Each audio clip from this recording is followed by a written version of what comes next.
Hey guys, it's Tazla, your friendly neighborhood dog trainer, and I wanted to share. I got a question earlier, kind of a situation. I want to kind of share it with you because I think it's important to realize. And Lilu's going to come say hi. Hi, baby girl. I love you. Okay. So I had a rescue friend reach out. You know, we're behavior focused trainers and also do a lot with behavior modification. I know, she's so cute. You want to come up? Okay. You can help me tell the story. And okay. Fantastic. And I got a friend who reached out from rescue. Okay.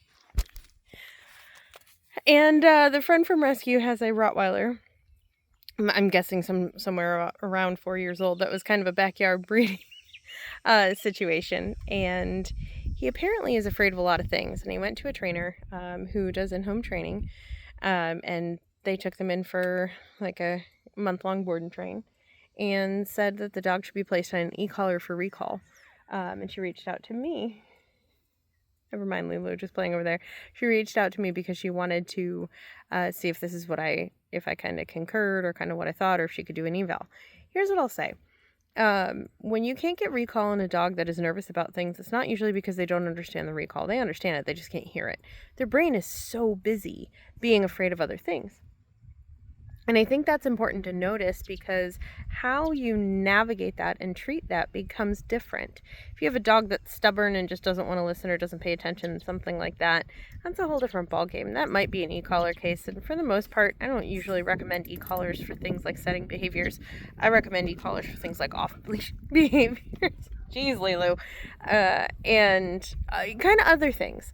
And it's very rare, and maybe 5% of the training that we do. The piece that kind of is big to consider is really the fact that the dog can't hear you through the panic. It doesn't matter what you say, how you say it, and where that e-collar becomes beneficial to some trainers is because it can break through panic because it is such a stimulating thing. The problem is we as an ethos never, ever, ever think it's acceptable to e-stim a dog that is fearful, because the reaction itself to the e-stim can be a fearful one, so we don't want to add more fear to it. It's not worth it. There are longer ways to build out that building block of panic being overcome, and that's really a lot of work with exposure training, long lines, things like that. So I am just kind of putting this out there because I want people to understand that not every recommendation or every issue that pops up is exactly what you think it is. A lot of people will see a dog that doesn't have a good recall and think, oh, he's just stubborn. Oh, the owners don't put the work in. The reality of it is, if the dog is nervous, you won't be able to break through that panic very easily verbally. A little bit more so physically, because you make a physical correction, which really physical corrections are just distraction anyways. So you kind of jog them out of their anxiety brain, and they go, oh, hi, yep, heard you, see you now. And really more, e-stim is a way to, e-stim could accomplish it. We just don't like that on the behavioral end. So do I think that the trainer's a bad trainer? No, I don't think the trainer's a bad trainer at all. I don't know him. I don't know his training techniques. Couldn't tell you, a hat from a hammer on that one. But I do think that there are a lot different ways to do it. And that's kind of our ethos is we don't e-stim a nervous dog.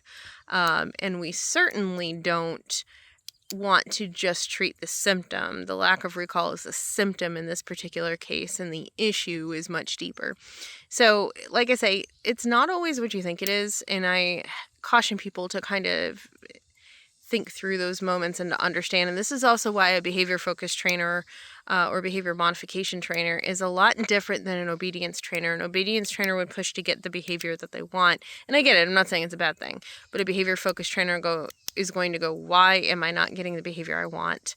And how can I overcome it in a way that is behaviorally sound? And that's truly kind of the difference as to what we do. So kind of just wanted to put it out there again. This is not, a open debate for e-collars or not. This is not bashing a trainer because I don't know anything about them. But I just kind of wanted to give you guys something to think about. If your behaviors aren't working, if something that you're doing isn't working, maybe the thought pattern needs to be, why is it not working, instead of how do I just push to overcome the objection.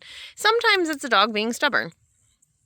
It happens. I mean, people are stubborn. I can be stubborn. Don't tell me I said that, but I'm just kidding. But people can be stubborn. Sometimes there's other reasons. And so sometimes fixing the issue that's underlying will fix the symptom in and of itself. So, all right, guys, you have a good day. And again, just wanted to leave you something to think about. And I'll talk to you later. Bye.